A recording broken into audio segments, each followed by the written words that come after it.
One of the most important challenges for the current ID physician is try to diminish the inappropriate antibiotic therapy that our patients receive. This inappropriate antibiotic therapy is still very high, and a delay of an appropriate antibiotic therapy is directly impacting in the outcome of our patients. So this is one of the challenges for our generation. The consequences of delayed and appropriate antibiotic therapy are increased mortality, are increased in length of antibiotics, in length of hospital stay, and also increasing toxicity and cost. Now we are living in a very exciting time because we have new options for treat our patients. So it's mandatory for us to understand which patients really need this new approach. These new antibiotics have many benefits for us, both spectrum, also less toxicity.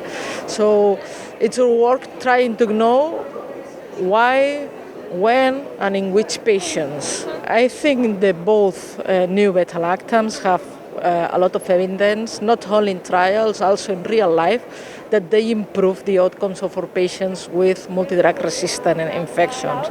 Here the point is how these new antibiotics may help physicians and may help patients to improve the rates of inappropriate antibiotic therapy at onset of the disease. One thing I'm sure is trying to identify which one are the patients with a higher risk of multi-drug resistant infections.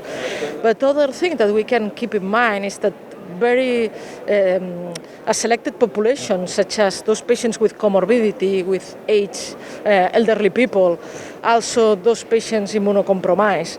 You cannot make a mistake in these patients. So maybe one approach will be kick very hard in this population, and after 24 hours after, reassess your antibiotic treatment and decrease the spectrum of the antibiotics. Ceftizidime avibactam is one beta-lactam that we diagnose perfectly, that is ceftizidime, with a new inhibitor of beta-lactamasas, that is avibactam, and as a summatory effect, this drug has many good effects. No? For example, no? The spectrum is much higher and cover some pathogens with carbapenemasas. That is a huge problem in our clinical practice.